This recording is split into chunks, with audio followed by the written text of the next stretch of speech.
الحمد للہ رب العالمین والصلاة والسلام علی نبینا محمد وعلی آلہ وصحبہ اجمعین اما بعد۔ آج ہم ہیں اللہ کے فضل و کرم سے، اللہ کی توفیق سے، امام ابن تیمیہ رحمہ اللہ کی مشہور و معروف کتاب عقیدہ واسطیہ کے ساتھ، اور اس میں ہم کافی دنوں سے گفتگو پڑھ رہے تھے صحابہ اکرام کے بارے میں، حتیٰ کہ آخری درس میں ہم نے گفتگو پڑھی خلفائے راشدین کے بارے میں، اور آج گفتگو کا تعلق ہے آل بیت سے کہ آل بیت کے بارے میں کیا درست عقیدہ ہے، کن کا؟ اہل السنہ کا، اہل الحدیث کا، سلفی لوگوں کا۔ چنانچہ شیخ الاسلام ابن تیمیہ رحمہ اللہ ان کے بارے میں اہل السنہ کا عقیدہ بیان کرتے ہوئے ارشاد فرماتے ہیں وَيُحِبُّونَ أَهْلَ بَيْتِ رَسُولِ اللَّهِ صلی اللہ علیہ وسلم، اور یہ محبت کرتے ہیں کون؟ اہل السنہ، نبی علیہ الصلوۃ والسلام کے گھرانے سے، وَيَتَوَلَّوْنَهُمْ، اور ان سے دوستی رکھتے ہیں، وَيَحْفَظُونَ فِيهِمْ، اور ان کے بارے میں یاد رکھتے ہیں وصیت رسول اللہ صلی اللہ علیہ وسلم، نبی علیہ الصلوۃ والسلام کی وصیت کو، حیث قال، جب آپ نے کہا تھا، یوم غدیر خم، غدیر خم کے روز آپ نے کہا تھا اذکرکم اللہ فی اہل بیتی، میں تم لوگوں کو اپنے گھرانے کے بارے میں اللہ کی یاد دہانی کراتا ہوں۔ مزید گفتگو جاری رہے گی کس کی؟ شیخ الاسلام ابن تیمیہ رحمہ اللہ کی۔ کن کے بارے میں؟ آل بیت کے بارے میں۔ فی الحال جو گفتگو انہوں نے کی ہے اس کی ذرا کچھ وضاحت ہو جائے۔ پہلے نمبر پہ یہ کہ یہ حدیث جس کی طرف انہوں نے اشارہ کیا ہے، جس کی چند الفاظ ذکر کیے ہیں، یہ مسلم شریف کی ہے، اور مسلم شریف میں اس کا نمبر ہے 2408 2408۔ تو یہ حدیث میں آپ کے سامنے رکھنا چاہوں گا کیونکہ اس حدیث کا تذکرہ بہت زیادہ ہوتا ہے، اور شاید آپ لوگوں نے دیکھا ہو کہ انڈیا، پاکستان میں، بنگلہ دیش میں جشن غدیر خم بھی منایا جاتا ہے۔ منانے والے کون لوگ ہوتے ہیں؟ جو یہ ظاہر کرتے ہیں کہ ہمیں آل بیت سے بہت زیادہ محبت ہے۔ تو یہ لوگ اس دن کو جشن کے طور پہ مناتے ہیں۔ کیوں؟ کیونکہ ان کا یہ کہنا ہے کہ نبی علیہ الصلوۃ والسلام نے اس دن اس جگہ پہ کھڑے ہو کے جناب علی رضی اللہ عنہ کی خلافت کا اعلان کیا تھا، یہ بتایا تھا کہ میرے خلیفہ یہ ہیں، اور پھر اس کی بنیاد پہ یہ دعویٰ کیا جاتا ہے کہ ابو بکر صدیق رضی اللہ عنہ، عمر فاروق رضی اللہ عنہ، جناب عثمان رضی اللہ عنہ، ان لوگوں نے خلافت قائم کر کے، خلافت اپنے پاس رکھ کر ظلم کیا ہے کس پہ؟ امیر المؤمنین جناب علی پہ۔ تو اس لحاظ سے اس موضوع کو سمجھنا نہایت ضروری ہے۔ تو میں یہ پوری حدیث آپ کے سامنے رکھنا چاہوں گا۔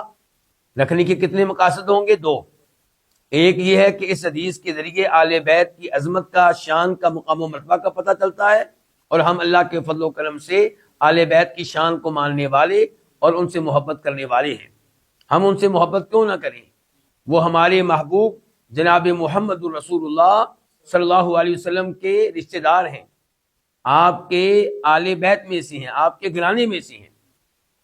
دوسرے نمبر پہ اس حدیث کو پڑھنے کا مقصد کیا ہوگا کہ اس حدیث کی وجہ سے جو غلط نظریات رکھے گئے ہیں ان کی تردید ہو جائے۔ تو آئیے یہ حدیث میں آپ کے سامنے رکھوں۔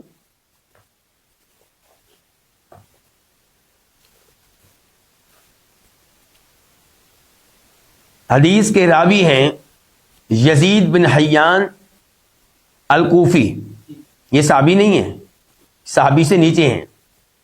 تو یہ کہتے ہیں انطلقت انا وحسین بن صبرہ وعمر بن مسلم الی زید بن ارقم، کہ میں اور حسین بن صبرہ اور عمر بن مسلم زید بن ارقم کے پاس گئے رضی اللہ تعالیٰ عنہ. اور زید بن ارقم کون ہیں؟ صحابی ہیں. زید بن ارقم الانصاری الخزرجی. تو ان سے ہم نے حدیث کا مطالبہ کیا تو انہوں نے حدیث سنائی. کہنے لگے قام رسول اللہ صلی اللہ علیہ وسلم یوما فینا، ایک دن ہم میں کھڑے ہوئے نبی علیہ الصلوۃ والسلام خطیباً بطور خطیب، یعنی کہ بعد و نصیحت کے لیے آپ کھڑے ہو گئے. کہاں پہ؟ بماء یدعا خمن بین مکہ والمدینہ، ایک جگہ پانی تھا وہاں پہ آپ کھڑے ہوئے اور اس پانی کو کیا کہا جاتا تھا؟ خمن. بین مکہ والمدینہ، مکہ اور مدینہ کے بیچ میں.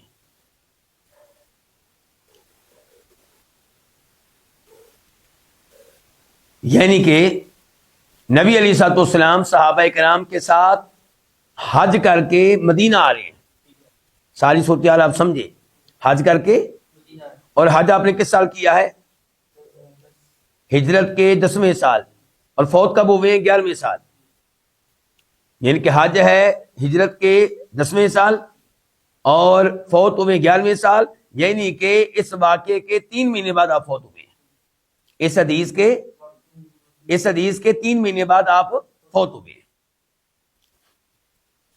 تو آپ علیہ الصلوۃ والسلام جب مکہ سے مدینہ آتے تھے تو راستے میں کتنی جگہ اور کتنی بار آپ ٹھہرتے ہوں گے، پڑاؤ ڈالتے ہوں گے، آرام کرتے ہوں گے؟ کئی بار. کیونکہ سفر ہوتا تھا کتنے دن کا؟ 8 دن کا، 9 دن کا. تو روزانہ آپ رکتے ہوں گے، بلکہ کئی بار رکتے ہوں گے. تو یہاں پہ بھی آپ رکے ہیں. اور یہ جگہ جوفا کے قریب ہے. جوفا میقات ہے نا، اہل شام کا میقات کیا؟ جوفا. اس کے قریب، یعنی کہ ایک جنگل ہے جس کو خم کہتے ہیں، اور اس جنگل کے دائیں بائیں یعنی کہ یہ پانی ہے جہاں پہ آپ رکے تھے. کیونکہ آپ علیہ السلام وہاں رکتے تھے جہاں پانی ہو. ظاہر ہے آپ کے ساتھ اتنے زیادہ صحابہ کرام ہیں، سب کو پانی کی ضرورت ہوگی. فحمد اللہ واثنا علیہ. زید بن ارقم کہتے ہیں کہ آپ نے اللہ کی حمد و ثنا بیان کی. ووعدہ، اور آپ نے واز کیا. واز کا مطلب کیا ہے؟ کہ نصیحت کرنا اور اس میں لوگوں کو خبردار کرنا، جہنم سے مثال کے طور پہ ڈرانا، اللہ کے عذاب سے ڈرانا، اللہ کی ناراضگی سے ڈرانا، ترغیب بھی دینا، ترہیب بھی کرنا. وذکر، اور آپ نے وہاں پہ نصیحت کی. ثم قال، پھر آپ نے کہا. الا کس لیے ہوتا ہے کہ خطیب کہتا ہے الا، ان کی میری بات دھیان سے سنو، توجہ سے سنو. فرمایا الا ایھا الناس، اے لوگو، فانما انا بشر، میں ایک بشر ہوں، اس کے سوا کچھ نہیں ہوں. یعنی کہ سوائے اس کے نہیں کہ میں ایک بشر ہوں، یعنی کہ میں کوئی فرشتہ نہیں ہوں، میں کوئی رب نہیں ہوں. میں کیا ہوں؟ ایک بشر ہوں. اور اس میں کوئی شک و شبہ نہیں کہ آپ بشر تھے، لیکن شان اور مقام کے لحاظ سے سب سے افضل، سب سے اعلیٰ، سب سے مقدس، سب سے محترم. یوشک، قریب ہے، ان یاتی رسول ربی، کہ آ جائے میرے رب کی طرف سے آنے والا، میرے رب کا نمائندہ، میرے رب کی طرف سے بھیجا ہوا، مراد موت کا فرشتہ. فاجیبا، تو میں اپنے رب کی دعوت کو قبول کروں، لبیک کہہ دوں، یعنی کہ میں دنیا سے رخصت ہو جاؤں، یہ وقت قریب ہے. وَأَنَا تَارِكٌ فِيكُمْ ثَقَلَيْنِ، اور میں تم میں 2 بھاری چیزیں چھوڑ کے جا رہا ہوں. بھاری سے کیا مراد ہے؟ بہت زیادہ اہمیت والی، بہت زیادہ مقام و مرتبہ کی حامل، یعنی کہ ان کو ہلکا نہ لینا، ان کو اہمیت دینا. اولہما کتاب اللہ، ان 2 میں سے پہلی چیز کیا ہے؟ اللہ کی کتاب. فیہ الہدی والنور، اسی میں ہدایت ہے. ہدایت کس سے ملے گی؟ اس قرآن سے ملے گی. گمراہی سے اگر بچنا چاہتے ہیں تو اس قرآن کے ساتھ جڑ جائیں. والنور، اور اسی میں روشنی ہے. یہ قرآن آپ کو بتائے گا زندگی کیسے گزارنی ہے، کون سے اعمال کو بجا لانا ہے، کن امور سے دور رہنا ہے۔ فخذوا بکتاب اللہ، اس لیے تم اللہ کی کتاب کو پکڑ لو، واستمسکوا بہ، اور اسے مضبوطی سے تھام لو۔ فحث علی کتاب اللہ، چنانچہ آپ علیہ الصلوۃ والسلام نے اللہ کی کتاب کو پکڑنے کی ترغیب دی، ورغب فیہ، اس پہ ابھارا اور اس کی ترغیب دی، یعنی کہ ترغیب دی کہ اس کو پڑھو، اس کو سمجھو، اس پہ عمل کرو۔ ثم قال، پھر آپ علیہ الصلوۃ والسلام نے فرمایا، وَأَهْلُ بَيْتِي، اور میرے گھر والے، کیا مطلب؟ یعنی کہ دوسری چیز جو میں چھوڑ کے جا رہا ہوں، آپ نے کہا تھا دو بھاری چیزیں چھوڑ کے جا رہا ہوں، ایک کیا کہا؟ اللہ کی کتاب، اور دوسری کیا کہا؟ وَأَهْلُ بَيْتِي، اور میرے گھر والے۔ اچھا یہاں پہ ہم رک جائیں کہ ایسا نہ ہو کہ بات رہ جائے۔ کچھ حدیث میں آتا ہے کہ آپ کہتے ہیں کہ میں دو چیزیں چھوڑ کے جا رہا ہوں، ایک قرآن اور ایک حدیث، ایک قرآن اور ایک میری سنت، اور یہاں پہ آپ کہہ رہے ہیں قرآن اور میرے گھر والے۔ اس کا مطلب یہ کہ احادیث کی کوئی اہمیت نہیں ہے، نعوذ باللہ من ذالک۔ تو یہ سوچ غلط ہے۔ جب آپ نے کہہ دیا قرآن تو قرآن کو پڑھیے، قرآن کہے گا حدیث۔ آپ نے کہہ دیا قرآن کو مضبوطی سے تھامو گے تو ہدایت ملے گی، قرآن کو مضبوطی سے تھامو گے تو گمراہی سے محفوظ رہو گے، اور قرآن کو پکڑیں گے تو بار بار کہے گا واطیعوا الرسول، کہ اللہ کی باتیں ماننے کے ساتھ ساتھ نبی علیہ السلام کی باتیں مانو گے تو کامیابی ملے گی۔ اس لیے قرآن پہ عمل کرنا ممکن نہیں ہے کس کے بغیر؟ احادیث کے بغیر۔ جو احادیث کا منکر ہے وہ قرآن کا بھی منکر ہے۔ اچھا اب پتہ چل گیا کہ قرآن سے مراد قرآن بھی ہے، احادیث بھی ہے، لیکن یہ سوال تو رہا نا کہ اس کا مطلب ہے کہ انسان قرآن پہ عمل کرے تو کامیاب ہے، اور آل بیت کو مضبوطی سے پکڑ لے تو کامیاب ہے۔ تو گزارش یہ ہے کہ آل بیت کی عزت کی جائے گی، احترام کیا جائے گا، ان سے محبت رکھی جائے گی، لیکن اللہ کے نبی علیہ الصلوۃ والسلام نے کبھی نہیں کہا کہ ان کے نقش قدم پہ چلو گے تو تمہیں ہدایت ملے گی۔ ان کے بارے میں یہ کہا کہ ان کا خیال رکھنا ہے، ان کو تنگ نہیں کرنا، ان کو پریشان نہیں کرنا، ان سے محبت کرنی ہے۔ اور ویسے میں یہ بتا دوں کہ جو آل بیت اللہ کے نبی کے زمانے میں موجود تھے وہ سارے کے سارے ہمارے رہبر و رہنما ہیں، وہ معصوم نہیں ہیں، لیکن جیسے دیگر صحابہ کرام رہبر و رہنما ہیں وہ بھی رہبر و رہنما ہیں، جیسے دیگر صحابہ کرام ہمارے قائد ہیں وہ بھی ہمارے قائد ہیں۔ آل بیت کون تھے؟ جناب علی۔ آل بیت کون تھے؟ حسن و حسین۔ آل بیت کون ہے؟ سیدہ فاطمہ۔ آل بیت کون ہے؟ آپ کی بیویاں رضی اللہ تعالی عنہم جمیعا۔ آل بیت کون ہے؟ آپ کے چچا عباس۔ آل بیت کون ہے؟ آپ کے چچاؤں کی مسلمان اولاد۔ تو یہ سب ہمارے ہیرو ہیں، ہمارے رہبر و رہنما ہیں، اور ہم ان کے اقوال کو بڑی عزت سے پڑھتے ہیں، ان سے فائدہ اٹھاتے ہیں، لیکن یہ معصوم نہیں ہے۔ رافضی لوگ جناب علی کو اور ان کی اولاد کو کیا سمجھتے ہیں؟ معصوم۔ ان کے جناب علی کو، پھر آگے حسن و حسین کو، اور پھر آگے جو 12 امام مقرر کیے ان کو کیا سمجھتے ہیں؟ معصوم۔ جبکہ ہمارے نزدیک معصوم صرف انبیاء کرام علیہم السلام۔ تو اب یہاں پہ دیکھیے آپ نے کیا کہا؟ وہ اہل بیتی۔ دوسرے نمبر پہ میں جو چھوڑ کے جا رہا ہوں وہ چیز کیا؟ میرے گھر والے۔ اچھا قرآن کے بارے میں کہا تھا میں چھوڑ کے جا رہا ہوں، تو کیا کہا تھا؟ کرنا کیا ہے؟ آپ نے کہا تھا فخذوا بکتاب اللہ، قرآن کو پکڑ لو، یعنی کہ تلاوت کرو، سمجھو، عمل کرو، واستمسکوا بہ، مضبوطی سے تھام لو۔ آل بیت کی باری آئی تو یہ نہیں کہا، کیا کہا؟ اذکرکم اللہ فی اہل بیتی، میں تمہیں اللہ کی یاد دہانی کراتا ہوں اپنے گھرانے کے بارے میں۔ پھر کہا اذکرکم اللہ فی اہل بیتی، پھر کہا اذکرکم اللہ فی اہل بیتی، 3 بار کہا کہ میرے گھر والوں کا خیال رکھنا۔ یہ نہیں کہا کہ ان کو مضبوطی سے تھام لینا، جو وہ عمل کریں گے وہ حجت ہو جائے گا، دین بن جائے گا، شریعت بن جائے گا، جو وہ بات کہیں گے وہ عقیدہ بن جائے گی، ایسی بات آپ نے بالکل نہیں کہی۔ فقال حسین بن صبرۃ لزید، اچھا یہ روایت کون بیان کر رہے ہیں زید بن ارقم سے؟ یزید بن حیان. اور یہ ٹوٹل کتنے لوگ تھے؟ 3. یعنی کہ یزید بن حیان، حسین بن صبرہ، عمر بن مسلم. تو یہ اب کہتے ہیں کہ حسین بن صبرہ نے اس موقع پہ زید سے کہا، زید کون؟ زید بن ارقم صحابی رضی اللہ تعالیٰ عنہ سے کہا ومن اہل بیتہ یا زید، اے زید ہمیں یہ تو بتائیں کہ آپ کے گھر والے ہیں کون، اہل بیت ہیں کون؟ الیس نساء من اہل بیتہ، کیا آپ کی بیویاں آپ کے اہل بیت میں سے نہیں ہیں؟ قال نساؤہ من اہل بیتہ، آپ کی بیویاں اہل بیت میں سے ہیں. زید بن ارقم کیا کہہ رہے ہیں؟ آپ کی بیویاں اہل بیت میں سے ہیں.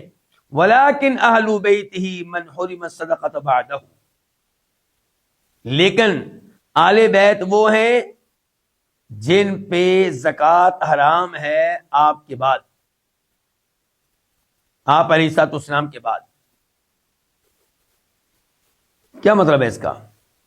یعنی کہ اہل بیت کا جو عام مفہوم ہے اس کے لحاظ سے آپ کی بیویاں بھی اہل بیت میں سے ہیں، لیکن اہل بیت کا جو خاص معنی ہے اس لحاظ سے اہل بیت کون ہے؟ وہ جن کے اوپر زکوٰۃ حرام ہے. کیا مطلب ہے اس جملے کا؟ یہ فرق کیوں کر رہے ہیں زید بن ارقم؟ دیکھیں اہل بیت 2 طرح کے ہیں. ایک وہ ہیں جن پہ پیدائشی طور پہ ہی زکوٰۃ کیا ہے؟ حرام ہے. آپ کی اولاد، آپ کے چچا، آپ کے چچاؤں کی اولاد اور ان کی اولاد کی اولاد، اور آگے ایسے معاملہ چلتا رہے گا. جہاں تک تعلق ہے آپ کی بیویوں کا، تو ہر بیوی پہ زکوٰۃ تب حرام ہوئی جب وہ آپ کی بیوی بنی، اس سے پہلے نہیں. فرق سمجھ رہے ہیں؟ آپ کی بیویوں پہ زکوٰۃ حرام ہے آپ کے سے نکاح کرنے کی وجہ سے، جبکہ آپ علیہ السلام کے چچا، ان کے اوپر زکوٰۃ حرام ہے. کیوں؟ کیونکہ وہ آپ کے چچا ہیں اور مسلمان ہیں. عباس کے جو بیٹے ہیں رضی اللہ تعالیٰ عنہ، ان کے اوپر بھی زکوٰۃ حرام ہے پیدا ہونے کے وقت سے ہی لے کر. تو یہ فرق ہے، ورنہ وہ بھی اہل بیت میں سے، یہ بھی اہل بیت میں سے. قال، تو حسین نے کہا ومن ہم، وہ کون ہیں جن کے بارے میں آپ کہہ رہے ہیں کہ اہل بیت وہ ہیں جن کے اوپر زکوٰۃ حرام ہے حتیٰ کہ اللہ کے نبی کے بعد بھی؟ قال ہم آل علی، جناب علی کے کا خاندان، یعنی کہ ان کی اولاد، ان کے بیٹے. وآل عقیل، اور جناب علی کے بھائی عقیل کی اولاد. وآل جعفر، اور جناب علی کے بھائی جعفر بن ابی طالب کی اولاد. وآل عباس، اور آپ کے چچا عباس بن عبد المطلب کی اولاد. قال، تو سوال کرنے والے نے سوال کیا کل ہؤلاء حرم الصدقہ، ان سب پہ صدقہ زکوٰۃ حرام ہے؟ قال نعم، ہاں بالکل. یہ حدیث کس نے روایت کی ہے؟ امام مسلم نے. جبکہ امام مسلم کے علاوہ جب اس حدیث کو روایت کرتے ہیں امام ترمذی، امام احمد، امام نسائی اپنی کتاب الخصائص میں، اور امام حاکم، تو وہاں پہ یہ الفاظ بھی آئے ہیں کہ آپ نے اس موقع پہ یہ بھی کہا تھا کہ من کنت مولاہ فعلی مولاہ، من کنت مولاہ فعلی مولا، کہ جس کا میں مولا ہوں اس کے علی بھی مولا ہیں. یہ الفاظ اگر آپ نے دیکھنے ہوں تو ترمذی شریف میں آپ دیکھ لیں، حدیث کا نمبر ہوگا 3713 3713، اور شیخ البانی رحمہ اللہ نے ان الفاظ کو صحیح قرار دیا ہے. اور ابن ماجہ میں بھی یہ الفاظ مل جائیں گے آپ کو، اور وہاں پہ حدیث کا نمبر ہوگا 121 121، لیکن وہاں پہ راوی ہوں گے سعد بن ابی وقاص رضی اللہ تعالیٰ عنہ.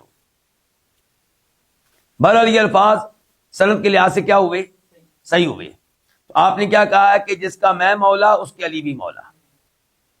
اچھا یہ الفاظ بھی لوگوں کے لیے آزمائش بن گئے. کئی لوگ ان الفاظ کی وجہ سے شرک میں مبتلا ہو گئے. جناب علی کو مولا یعنی کہ مشکل کشا سمجھا، مولا یعنی کہ حاجت روا سمجھا، مولا یعنی کہ مالک سمجھا. اور مولا کا یہ ایک معنی ہوتا ہے، لیکن یہ مولا کا یہ معنی تب ہوگا جب آپ اللہ کو مولا کہہ رہے ہو. اللہ مولا لنا ولا مولا لکم، نبی علیہ الصلوۃ والسلام نے جنگ احد کے بعد صحابہ کرام سے کہا تھا، ابو سفیان سے کہو اللہ ہمارا مولا، تمہارا کوئی مولا نہیں. ذالک بأن اللہ مولا الذین آمنوا وأن الکافرین لا مولا لهم. تو مولا کا ایک معنی تو یہ ہے. تو کچھ لوگوں نے مولا کا یہ لفظ لے کے جناب علی کو مولا کہا اور کیا سمجھا؟ مالک، حاجت روا، مشکل کشا، سارے امور کائنات کا نظام چلانے والا. اور یہ عقیدہ شرکی عقیدہ ہے، کفری عقیدہ ہے. دوسرے لوگوں نے کہا کہ مولا سے مراد ہے حکمران، خلیفہ. تو ان لوگوں نے پھر کہا کہ ان الفاظ سے پتہ چلا کہ خلافت کا حق اللہ کے نبی کے بعد علیہ الصلوۃ والسلام کس کا تھا؟ جناب علی کا. کیونکہ آپ نے کہہ دیا من کنت مولاہ فعلی المولا. تو مولا کا پہلا معنی کیا تھا؟ مالک، مشکل کشا، آپ کے امور کو چلانے والا وغیرہ وغیرہ. دوسرا معنی کیا تھا؟ حکمران، والی، یعنی کہ حکمران، والی. اور تیسرا معنی اس کا ہوتا ہے جو ہم کرتے ہیں اہل سنہ، اہل الحدیث، وہ کیا؟ دوست، محبوب. یعنی کہ من کنت مولا ہو، جس کا میں مولا ہوں، یعنی کہ جو مجھ سے محبت کرتا ہے، مجھے اپنا محبوب سمجھتا ہے، فعلی المولا ہوں، تو میرے علی سے بھی محبت کرے، ان سے بھی دوستی رکھے. اور وہ کیا کہتے ہیں کہ آپ کہہ رہے ہیں کہ جو مجھے اپنا حکمران سمجھتا ہے وہ علی کو بھی اپنا کیا سمجھے؟ حکمران سمجھے. تو آئیے اب اس پہ غور کرتے ہیں. اچھا، کچھ روایات میں مزید الفاظ بھی آئے ہیں. کیا؟ اللہم والی من والا، اے اللہ تو اس سے دوستی رکھ جو علی سے دوستی رکھے. وعادی من عادا، اور تو اس سے دشمنی رکھ جو علی سے دشمنی رکھے. وانصر من نصرا، اور تو اس کی مدد کر جو علی کی مدد کرے. وخذل من خذلا، اور جو علی کو بھی یارو مددگار چھوڑ دے، اللہ تو اس کو بھی یارو مددگار چھوڑ دے. وَأَدْرِ الْحَقَّ مَعَهُ حَيْثُ دَارَ، اور حق کو اس کے ساتھ پھیر دے جدھر علی پھرتا ہے. لیکن یہ الفاظ جو ہیں جو ابھی آخر میں نے کہے ہیں، یہ ثابت نہیں ہے. یہ ثابت نہیں ہے، یعنی کہ یہ مکمل پورے کے پورے الفاظ ثابت نہیں ہیں. ان میں سے چند الفاظ ثابت ہیں. شیخ البانی رحمہ اللہ نے شروع کے الفاظ کو درست قرار دیا ہے کہ اللہم والی من والا، اے اللہ تو اس سے دوستی رکھ جو علی سے دوستی رکھے. وعادی من عادا، اور تو اس سے دشمنی رکھ جو علی سے دشمنی رکھے. تو یہ دو الفاظ تو تائید کر رہے ہیں اس معنی کی جو ہم کرتے ہیں. اللہم والی من والا، اے اللہ تو اس سے دوستی رکھ جو علی سے دوستی رکھے، یعنی کہ تو اس سے محبت کر جو علی سے محبت کرے، اور تو اس سے دشمنی رکھ جو علی سے دشمنی رکھے. تو یہی معنی ہوا من کنت مولا فعلی المولا کا. اب یہ تو نہیں ہو سکتا کہ اللہم والی من والا، اے اللہ تو اس کو مشکل کشا بنا دے جو علی کو مشکل کشا سمجھے. یہ نہیں ہو سکتا کہ اے اللہ تو اس کو حکمران بنا دے جو علی کو حکمران سمجھے، یعنی کہ وہ سارے حکمران بن جائے جو علی کو حکمران سمجھتے ہیں.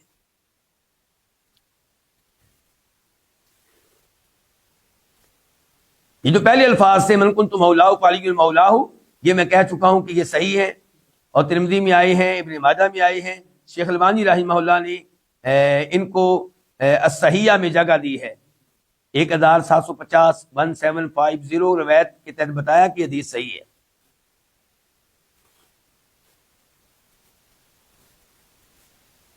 جناب علی رضی اللہ عنہ نے خود بھی یہ حدیث بیان کی تھی. یہ حدیث جناب علی نے خود بھی بیان کی تھی جبکہ وہ کوفہ میں تھے، اور انہوں نے کہا تھا خطبہ دیتے ہوئے لوگوں سے، کس نے سنا تھا کہ نبی علیہ الصلوۃ والسلام غدیر خم کے روز کہہ رہے تھے کہ من کنت مولاہ فعلی المولا؟ تو 12 کے قریب بدری صحابہ کرام نے شہادت دی. بالکل ہم نے الفاظ سنے تھے، اللہ کے رسول نے الفاظ کہے تھے. اچھا، اب یہاں پہ ایک سوال پیدا ہوتا ہے کہ یہ الفاظ تو بہت عظیم ہیں، یقیناً اس سے جناب علی کی شان اور ان کے مقام و مرتبہ کا پتہ چلتا ہے. لیکن ایک ذہن میں بات آتی ہے کہ ایسے الفاظ آپ نے ابوبکر صدیق کے حق میں کیوں نہیں کہے؟ جناب عمر فاروق کے حق میں کیوں نہیں کہے؟ جناب عثمان کے حق میں کیوں نہیں کہے؟ تو اس سوال کا جواب یہ ہے کہ اگر جناب علی رضی اللہ تعالیٰ عنہ مومنوں کے محبوب ہیں، مومنوں کے دوست ہیں، تو ابو بکر صدیق بدرجہ اولا مومنوں کے محبوب اور ان کے دوست ہیں۔ ان الفاظ میں ابو بکر صدیق سے محبت کی نفی نہیں ہے، بلکہ ابو بکر تو وہ ہیں جن کے بارے میں اللہ کے نبی نے کہا تھا علیہ الصلوۃ والسلام کہ اگر میں انسانوں میں سے، لوگوں میں سے کسی کو اپنا خلیل بناتا تو ابو بکر کو بناتا، لیکن میں نہیں بناؤں گا کیونکہ اللہ نے مجھے اپنا خلیل بنا لیا۔ یعنی کہ آپ علیہ الصلوۃ والسلام ابو بکر صدیق کے لیے وہ الفاظ استعمال کرنا چاہتے ہیں جو اللہ نے آپ کے لیے استعمال کیے ہیں، خلیل خلیل۔ لیکن آپ نے کہا چونکہ اللہ نے مجھے اپنا خلیل بنا لیا، اب میں کسی اور کو خلیل نہیں بناؤں گا اپنا۔ لیکن اگر میں کسی کو بناتا، کس کو بناتا؟ ابو بکر صدیق کو۔ اس سے آپ نظر لگا سکتے ہیں ابو بکر صدیق کا مقام اور کتنا بڑا ہے۔ تو پھر یہ الفاظ آپ نے ابو بکر صدیق کے بارے میں کیوں نہیں کہے؟ تو یہ بات نوٹ کرنے والی ہے کہ جناب علی کی کوئی وجہ بن گئی تھی، سبب بن گیا تھا۔ کچھ صحابہ کرام کو جناب علی کے بارے میں کوئی غلط فہمی ہو گئی تھی، ان کے دل میں جناب علی کی نفرت بیٹھ گئی تھی، تو آپ نے اس نفرت کا ازالہ کیا اور کہا کہ جو مجھ سے محبت کرتا ہے میرے علی سے بھی محبت کرے۔ ابو بکر صدیق کے بارے میں ایسی غلط فہمی پیدا نہیں ہوئی، عمر فاروق کے بارے میں ایسی غلط فہمی پیدا نہیں ہوئی، جناب عثمان کے بارے میں نہیں ہوئی، تو آپ نے ایسے الفاظ نہیں کہے۔ لیکن ویسے ان کے فضائل اپنی جگہ پہ ثابت ہیں۔ ہم گزشتہ درس میں بیان کر چکے ہیں کہ عبداللہ بن عمر کہتے ہیں کہ ہم نبی علیہ السلام کے زمانے میں یہ عقیدہ رکھتے تھے کہ سب سے افضل ابو بکر ہیں، پھر عمر ہے، پھر عثمان ہے، اور پھر ہم خاموشی اختیار کرتے تھے۔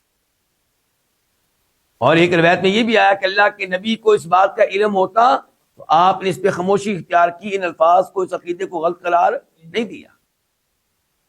اور پھر جناب علی خود کہتے ہیں جب جناب عمر فاروق کی میت کو چارپائی پہ رکھا گیا تھا، انہوں نے کہا تھا کہ اللہ کے نبی علیہ الصلوۃ والسلام سے میں نے کئی بار سنا، آپ کہتے تھے کہ میں فلاں جگہ پہ گیا، ابو بکر و عمر گئے، میں فلاں جگہ سے آیا اور ابو بکر و عمر آئے، میں فلاں جگہ داخل ہوا اور ابو بکر و عمر داخل ہوئے، یعنی کہ ان دونوں کو اپنے ساتھ ساتھ آپ رکھتے تھے۔ آئیے دیکھیے اب کہ آپ علیہ الصلوۃ والسلام نے یہ الفاظ جناب علی کے حق میں کیوں کہے۔ اچھا، رافضی لوگ جو یہ عقیدہ رکھتے ہیں کہ خلافت میں پہلا حق کس کا تھا؟ جناب علی کا، اور ابو بکر و عمر و عثمان نے خلافت لے کر جناب علی پہ کیا کیا؟ ظلم و زیادتی کی ہے۔ وہ کہتے ہیں کہ دیکھیں نبی علیہ الصلوۃ والسلام نے شدید گرمی میں مسلمانوں کو اس جگہ روکا، کہاں؟ جوفا میں، جہاں غدیر خم ہے۔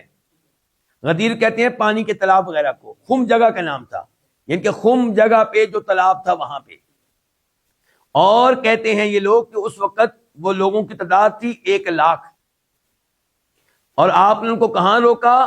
جہاں لوگوں نے اب الگ ہو جانا تھا، لوگوں کے راستے تقسیم ہو جانے تھے، تو آپ نے وہاں پہ روک کے جناب علی کی خلافت کا اعلان کیا۔ تو آئیے اس سے بات کی حقیقت کا جائزہ لیتے ہیں، اس بات کی حقیقت کیا ہے، کیوں آپ نے الفاظ کہے؟ تو یہ آپ کے سامنے حدیث رکھنے لگا ہوں۔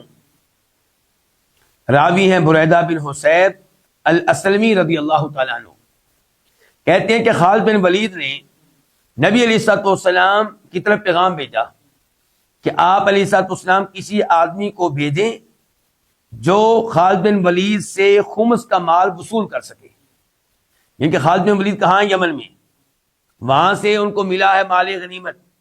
اب مال غنیمت میں خمس الگ کرنا ہوتا ہے، وہ فوجیوں میں تقسیم نہیں ہوگا، مجاہدوں میں تقسیم نہیں ہوگا، وہ اللہ کے نبی کے پاس آئے گا علیہ الصلوۃ والسلام، اور اس میں حصہ اللہ کے نبی کا بھی ہوگا، اللہ کے نبی کے رشتہ داروں کا بھی ہوگا، اور یتیموں مسکینوں وغیرہ کا بھی ہوگا۔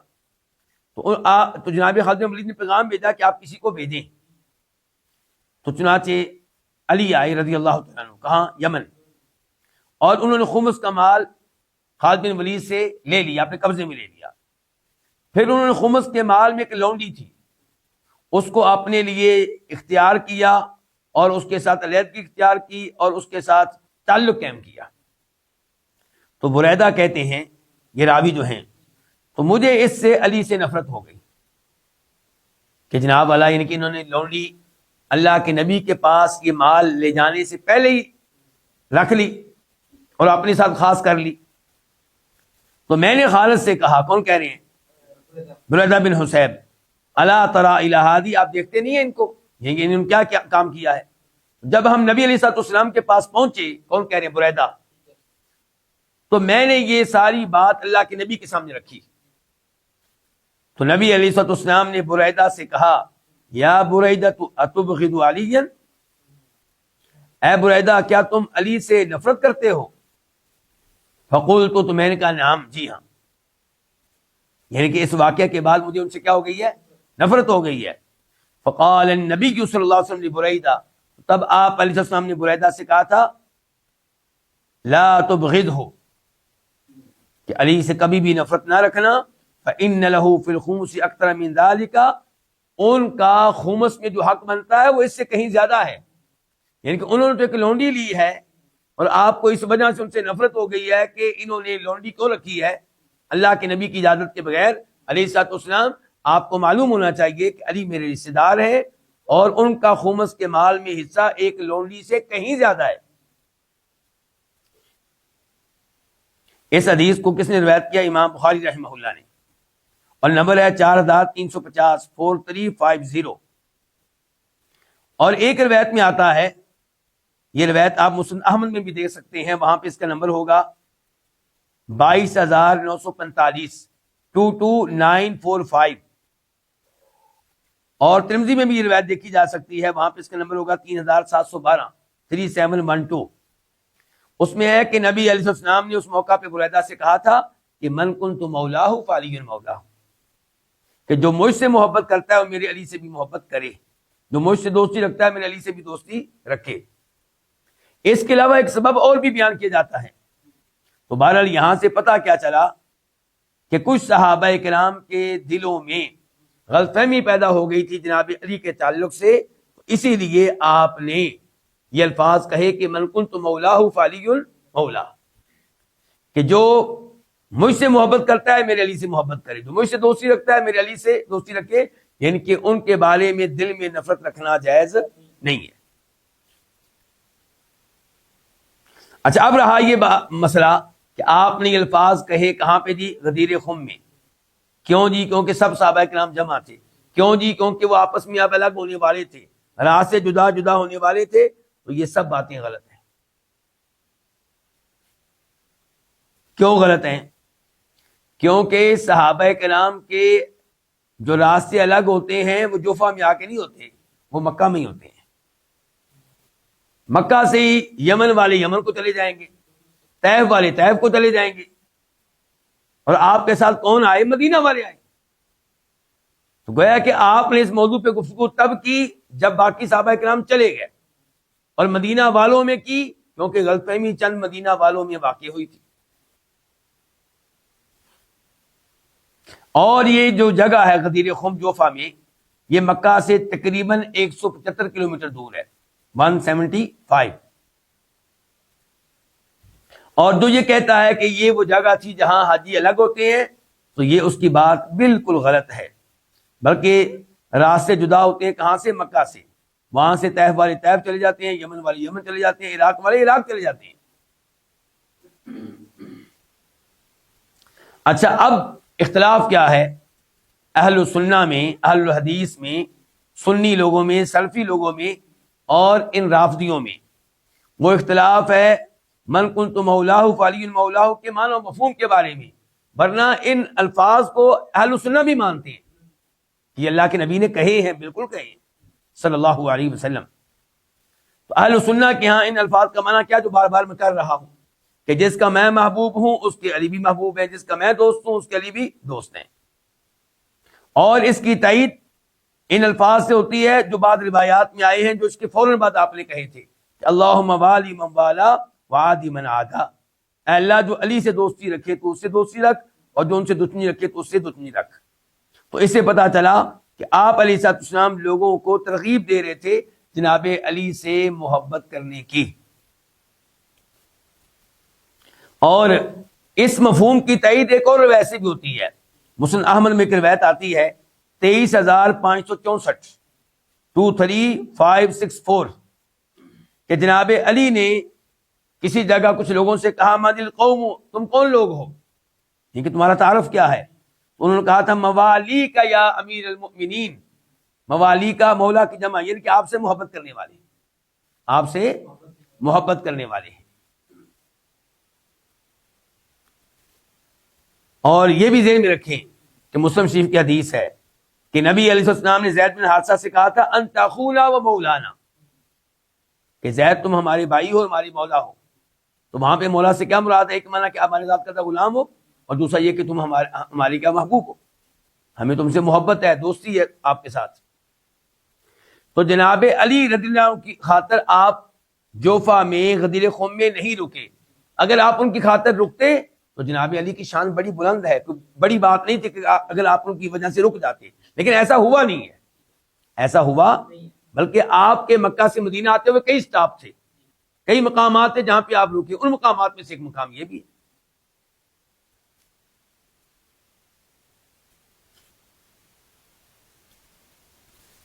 تو اس حدیث میں کوئی دلیل نہیں ہے اس بات کی کہ آپ نے ان الفاظ کے ذریعے جناب علی کی خلافت کا اعلان کیا ہو۔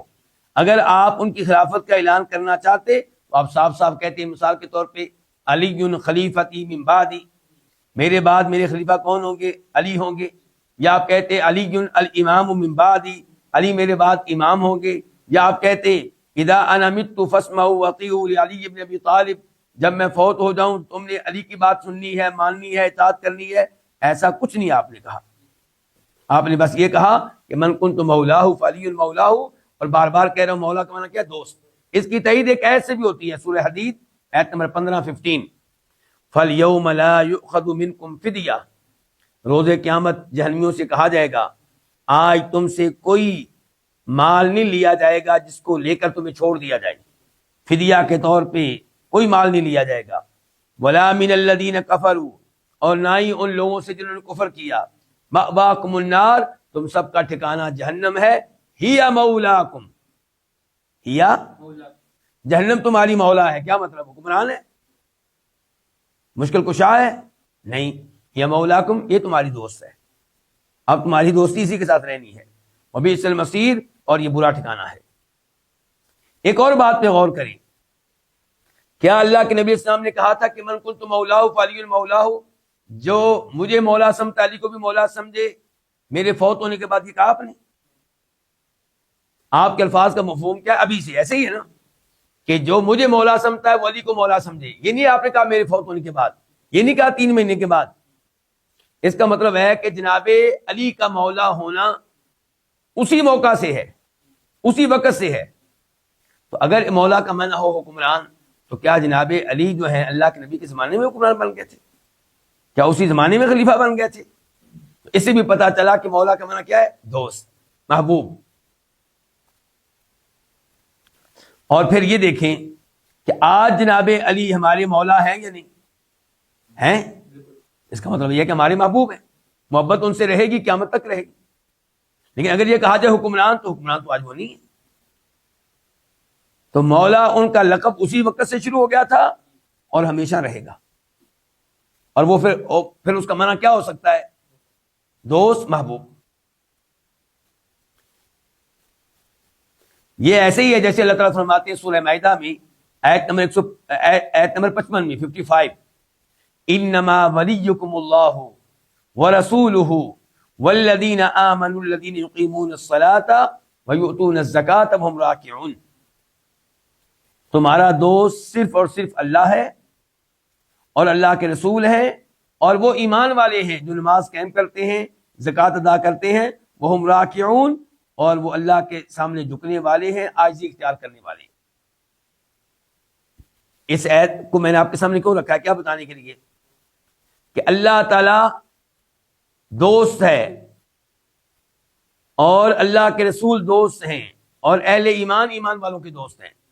یعنی کہ ہمارا دوست کون ہے؟ اللہ۔ ہمارے دوست کون ہے؟ اللہ کے رسول۔ ہمارے دوست کون ہے؟ ایمان والے۔ تو یہ ولی ہونا، مولا ہونا، یہ سب اہل ایمان کے لیے ہے، لیکن جناب علی کا اس میں ایک نمایاں مقام ہے۔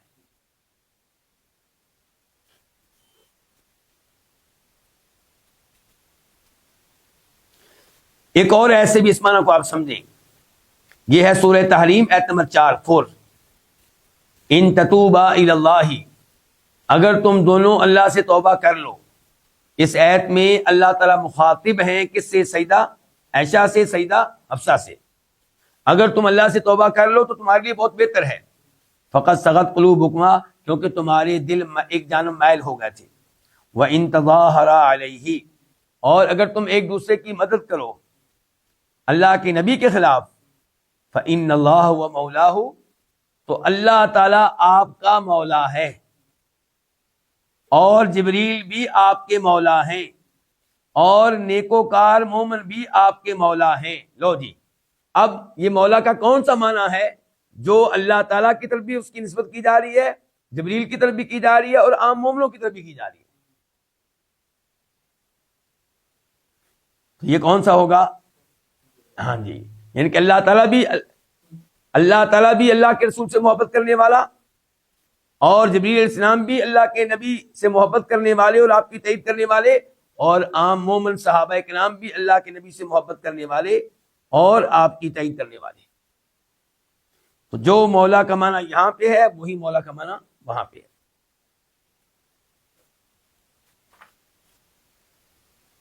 تو خلاصہ کلام یہ ہے کہ یہ حدیث غدیر خم، اس سے یہ نتیجہ نکالنا کہ نبی علیہ الصلوۃ والسلام نے اس حدیث کے ذریعے جناب علی کی خلافت کا اعلان کیا تھا، یہ بالکل غلط بات ہے۔ صحیح بات یہ ہے کہ آپ مکہ سے حج کر کے واپس مدینہ آ رہے تھے، اور راستے میں آپ کئی مقامات پہ رکتے تھے، ٹھہرتے تھے، اور اس جگہ بھی آپ رکے، اور آپ کے ساتھ نہ طیف والے صحابہ کرام تھے، وہ جا چکے تھے، نہ یمن والے صحابہ کرام تھے، وہ جا چکے تھے، نہ عراق والے صحابہ کرام تھے، وہ جا چکے تھے۔ وہ آ رہے تھے جن کا یہ راستہ مدینہ بنتا ہے، جو مدینہ میں یا مدینہ کے دائیں بائیں ہیں، اور ان کے سامنے آپ نے اہمیت بیان کی، کس کی؟ قرآن کی، اور اہمیت بیان کی آل بیت کی۔ قرآن کے بارے میں کہا کہ تم نے اس سے ہدایت لینی ہے، اس کو مضبوطی سے تھام لینا ہے، اس پہ عمل کرنا ہے، اور آل بیت کے بارے میں کیا کہا کہ تم نے ان کا خیال رکھنا ہے۔ یہ نہیں کہا کہ تم نے ان کی اتباع کرنی ہے، یہ نہیں کہا کہ تم نے جو یہ بات کہہ دے اس کو حرف آخر ماننا ہے، یہ نہیں کہا کہ تم نے ان کو معصوم جاننا ہے، یہ نہیں کہا کہ تم نے ان کو مشکل کشا ماننا ہے، نہیں، یہ کہا کہ تم نے ان کا خیال رکھنا ہے، ان سے محبت کریں، ان کی تائید کریں، اور ان کو تکلیف دینے سے بچیں، اور یقیناً یہ آل بیت کا ہمارے اوپر حق ہے۔ تو یہ آپ نے وہاں پہ بیان کیا، اور جناب علی کی شان بیان کی تھی، یہ کہہ کر کے من کنت مولاہ فعلی مولاہ، کہ جو مجھ سے محبت کرتا ہے میرے علی سے بھی محبت کرے۔ لیکن وہاں پہ آپ نے جناب علی کی خلافت وغیرہ کا کوئی اعلان نہیں کیا۔ اور ویسے اس کی تائید ایک اور حدیث سے بھی ہوتی ہے جو بخاری شریف میں آتی ہے، میں اس کا نمبر نوٹ کرنا بھول گیا، لیکن پکی بات ہے، بخاری شریف کی حدیث ہے۔ آپ علیہ السلام کے فوت ہونے سے 2-3 دن پہلے کی بات ہے، عباس آپ کے چچا رضی اللہ عنہ، وہ جناب علی سے کہتے ہیں کہ علی، اپنے خاندان کے لوگوں کا چہرہ میں پہچان لیتا ہوں جب وہ فوت ہونے والے ہوتے ہیں، اللہ کے رسول کا چہرہ میں نے دیکھ لیا، آپ فوت ہونے والے ہیں صلی اللہ علیہ وسلم۔ یہ کون کہہ رہے ہیں؟ عباس۔ کس سے؟ جناب علی سے۔ کہا کہ علی آؤ اللہ کے رسول کے پاس چلیں اور اللہ کے رسول سے پوچھیں کہ آپ کے بعد یہ اقتدار کس کے پاس جائے گا۔ اگر اللہ کے رسول ہمیں اقتدار دیتے ہیں تو اچھی بات ہے، اگر کسی اور کو دیتے ہیں تو ہم اللہ کے رسول سے کہتے ہیں کہ جو بھی اقتدار سنبھالے گا آپ اس کو ہمارے حق میں نصیحت کر دیں، وصیت کر دیں۔ تو جناب علی نے کہا نہیں، میں تو نہیں جاؤں گا اس کام کے لیے۔ کیوں؟ کیونکہ اگر اللہ کے رسول نے انکار کر دیا تو پھر یہ چیز ہمیشہ ہمیشہ کے لیے ہمارے لیے غلط ہو جائے گی، لوگ کبھی پھر ہمیں اس کے قریب نہیں آنے دیں گے۔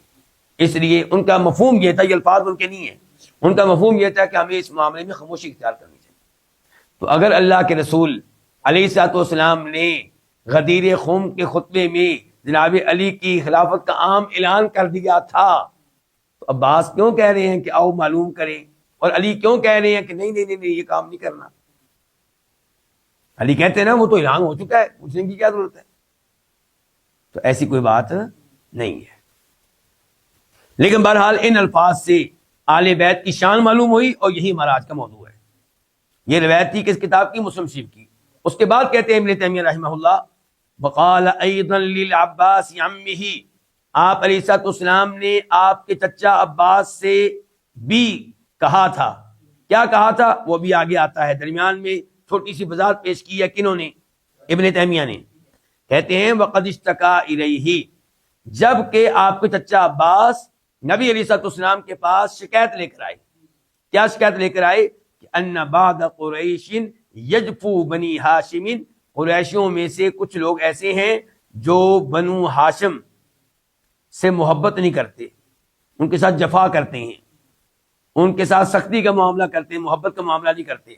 فقال، تو آپ علیہ الصلوۃ والسلام نے کہا تھا والذی نفسی بیدی، اس ذات کی قسم جس کے ہاتھ میں میری جان ہے، لا یؤمنون، ایسے لوگ مومن نہیں ہو سکتے، حتی یحبوکم، کب تک مومن نہیں ہو سکتے؟ جب تک کہ تم سے محبت نہ کریں، تم لوگوں سے، ان کے آل بیت سے تم سے محبت نہ کریں. دو وجوہات کی بنیاد پہ، للہ، اللہ کی خاطر، ولقرابتی، اور میری رشتہ داری کی خاطر.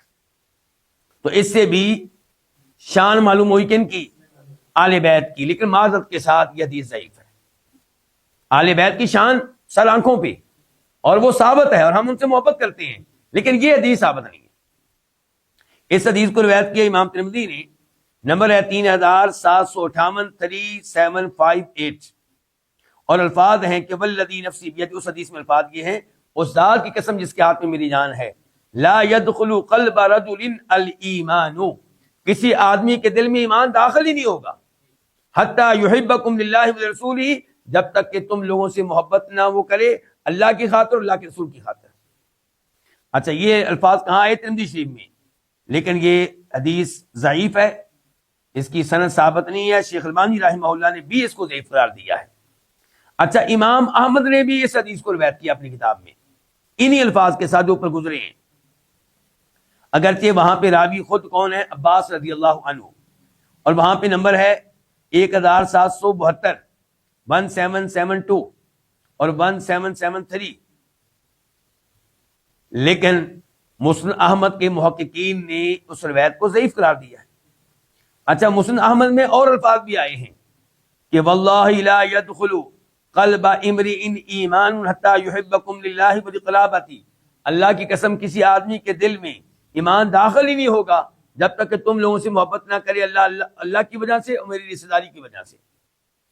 مسند احمد کے محققین نے ان الفاظ کو بھی ضعیف قرار دیا ہے، یعنی کہ یہ بھی ثابت نہیں ہے نبی علیہ الصلوۃ والسلام سے.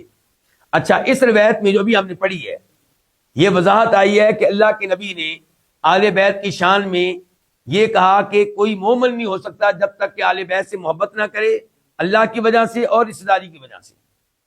پہلی بات تو یہ ہے کہ ہم آل بیت سے محبت کرتے ہیں اللہ کی وجہ سے اور اللہ کے رسول کی رشتہ داری کی وجہ سے، اس میں کوئی شک و شبہ نہیں ہے. لیکن اس روایت میں یہ بھی آیا، حالانکہ ہے ضعیف روایت، لیکن بہرحال آ تو گیا نا. کیا آ گیا؟ کہ کچھ قریشی ایسے تھے جو بنی ہاشم کے ساتھ سختی کا رویہ رکھتے تھے، محبت والا رویہ نہیں رکھتے تھے. تو قریشیوں میں سے جو اہم ترین لوگ ہیں وہ کون ہیں؟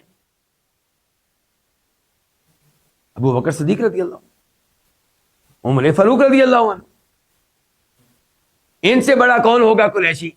تو آئیے دیکھتے ہیں ان کا رویہ کیسا تھا ان کے ساتھ. یہ بخاری شریف کی حدیث ہے، نمبر ہے 3712 3712. جناب علی رضی اللہ عنہ کہہ رہے ہیں ابو بکر صدیق رضی اللہ تعالی عنہ سے، انا قد عرفنا یا ابا بکر فضیلتک، کہ ابو بکر ہم آپ کی فضیلت کو، آپ کے مقام و مرتبہ کو جانتے ہیں، پہچانتے ہیں. کون کہہ رہے ہیں؟ علی. اور پھر جناب علی نے تذکرہ کیا اس بات کا کہ ہم بھی اللہ کے رسول کے رشتے دار ہیں اور ہمارے بھی حقوق ہیں. آپ کی شان تو ہم مانتے ہیں، لیکن ہماری رشتے داری اللہ کے رسول کے ساتھ، ہمارے حقوق ہیں. تو یہ باتیں سن کے ابو بکر صدیق رضی اللہ عنہ نے گفتگو کی، اور گفتگو میں یہ کہا والذی نفسی بیدی لقرابۃ رسول اللہ صلی اللہ علیہ وسلم احب الی ان اصل من قرابتی، اس ذات کی قسم جس کے ہاتھ میں میری جان ہے، نبی علیہ الصلوۃ والسلام کے رشتہ داروں کا خیال رکھنا مجھے اپنے رشتہ داروں کا خیال رکھنے سے بڑھ کر عزیز ہے. یہ ابو بکر صدیق کی نگاہوں میں اللہ کے رسول کے رشتہ داروں کا اور آل بیت کا مقام و مرتبہ. کہنے ہیں کہ ایک طرف میرے رشتے دار ہوں، ایک طرف اللہ کے رسول کے رشتے دار ہوں، میں ترجیح کن کو دوں گا؟ اللہ کے رسول کے رشتے داروں. اور یہ بخاری شریف کی روایت تھی. دوسری روایت وہ بھی بخاری شریف کی 3713 3713 ابو بکر کہہ رہے ہیں رضی اللہ عنہ، لوگوں سے کہہ رہے ہیں ارقبوا محمدا فی اہل بیتہ صلی اللہ علیہ وسلم، اللہ کے نبی علیہ الصلوۃ والسلام کے رشتے داروں کے معاملے میں، آپ کے گھرانے کے معاملے میں اللہ کے رسول کا خیال کیا کرو. یعنی کہ اللہ کے رسول کے رشتے داروں کا خیال رکھو. کن کی وجہ سے؟ اللہ کے رسول کی وجہ سے. کون کہہ رہے ہیں؟ وہ بکر صدیق کہہ رہے ہیں. اپنا عقیدہ بھی بیان کیا اور لوگوں کو بھی کہہ رہے ہیں. اچھا اب آ جائیں عمر فاروق کی طرف، آپ آ جائیں. اور یہ روایت بھی بخاری شریف کی ہے، نمبر ہے 3710 3710. اور ابو بکر صدیق کے تعلق سے مجھے ایک روایت اور بھی یاد آ رہی، میں کہیں بھول نہ جاؤں، وہ بھی بخاری شریف کی ہے کہ بسا اوقات مسجد نبی سے نکلتے ہوئے ابو بکر صدیق رضی اللہ عنہ جناب حسن وغیرہ کو اپنے کندھوں پہ بٹھا لیتے ہیں، اور جناب علی بھی ساتھ ساتھ جا رہے ہوتے. ابو بکر کہتے اللہ کی قسم حسن، تمہاری شکل و صورت اللہ کے نبی سے ملتی ہے، علی سے نہیں ملتی. اور جناب علی مسکرا رہے ہوتے تھے. ان کے محبت کا اظہار. ایک تو ان کو کہاں بٹھایا ہوا اپنے کندھوں پہ، اور ایک ان کو مخاطب کر کے کتنے پیارے کلمات کہہ رہے ہیں، اور جناب علی بھی مسکرا رہے ہیں. تو یہ تعلق ہے آل بیت کے ساتھ قریشیوں کے امام کا اور صحابہ کرام کے امام ابو بکر صدیق کا. اب آ جائیں عمر فاروق کی طرف. یہ حدیث کا نمبر بتا چکا ہوں آپ کو. اس کے راوی انس بن مالک خادم رسول صلی اللہ علیہ وسلم کہتے ہیں کہ عمر فاروق کے زمانے میں جب کبھی قحط سالی ہوتی، بارش نہ آتی اور بارش کی ضرورت ہوتی، تو عمر فاروق آپ کے چچا عباس بن عبد المطلب کے ذریعے اللہ تعالی سے بارش مانگتے. کیسے؟ آپ کہتے کون؟ عمر فاروق اللہم اے اللہ انا کنا نتوسل الیک بنبینا، اے اللہ ہم اپنے نبی کے وسیلے سے بارش مانگا کرتے تھے، فتسقینا تو ہم پہ بارش برسایا کرتا تھا. اللہ کے نبی کے وسیلے سے کیا مراد ہے؟ آپ کی دعا کا وسیلہ یا ذات کا؟ دعا کا لفظ حدیث میں تو نہیں آیا، یہ تو آپ اپنی طرف سے کہہ رہے ہیں. ذرا غور کریں ابھی آپ بات سمجھائیں گے. کہہ رہے ہیں کہ ہم اللہ کے نبی کے وسیلے سے یعنی کہ بارش مانگا کرتے تھے تو ہم پہ بارش برسایا کرتا تھا.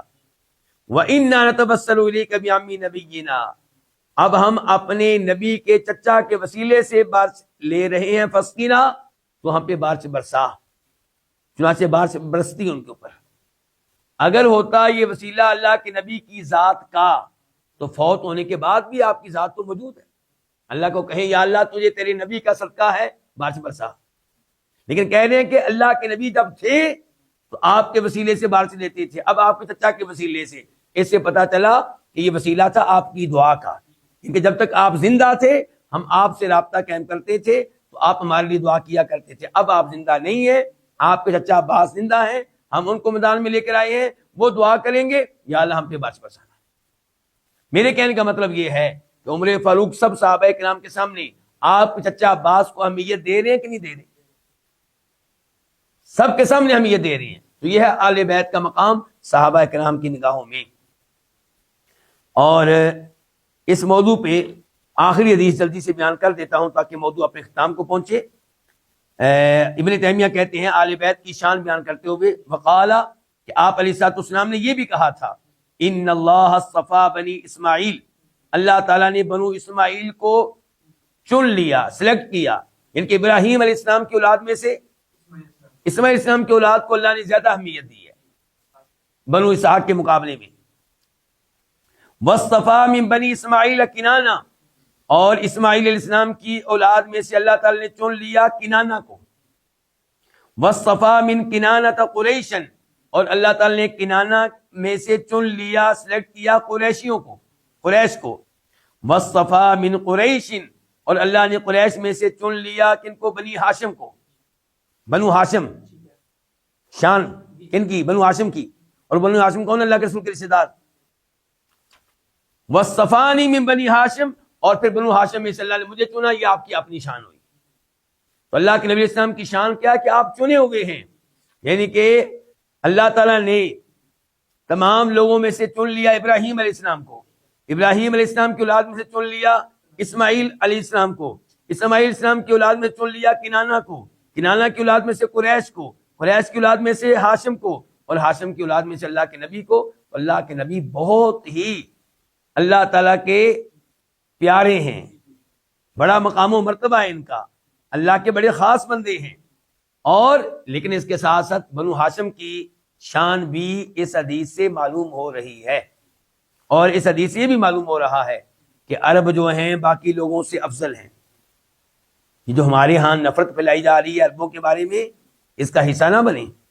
ہاں یہ ممکن ہے کوئی ایک اجمی کسی ایک عربی سے بہتر ہو، کوئی ایک اجمی، کوئی ایک انڈین، کوئی ایک پاکستانی، کوئی ایک بنگلہ دیشی کئی سعودیوں سے افضل ہو، لیکن مجموعی طور پہ پوری قوم دیکھیں گے تو عرب جو ہیں وہ سب سے افضل ہے۔ یہ کیا رکھنا ہے؟ عقیدہ رکھنا اپنا۔ یہ حدیث نہیں دیکھی ابھی آپ نے کہ اللہ نے سب لوگوں میں سے کن کو چنا ہوا ہے؟ بنو اسماعیل کو، سب لوگوں میں سے، اور بنو اسماعیل میں سے کن کو؟ کنانہ کو، اور کنانہ میں سے قریش کو، اور قریش میں سے بنی ہاشم کو، اور بنی ہاشم میں سے نبی علیہ الصلوۃ والسلام کو۔ اللہ رب العزت سے دعا ہے کہ اللہ تعالیٰ ہمیں آل بیت سے سچی محبت کرنے کی توفیق عنایت فرمائے، ان کے ایمان کی وجہ سے اور ان کے اللہ کے نبی کے رشتہ دار ہونے کی وجہ سے صلی اللہ علیہ وسلم، اور اسی محبت پہ اللہ تعالیٰ ہمیں قائم و دائم رکھے، اور اس محبت کی وجہ سے اللہ تعالیٰ ہمیں جہنم کی آگ سے محفوظ رکھے اور جنت میں جگہ دے۔ وآخر دعوانا الحمدللہ رب العالمین۔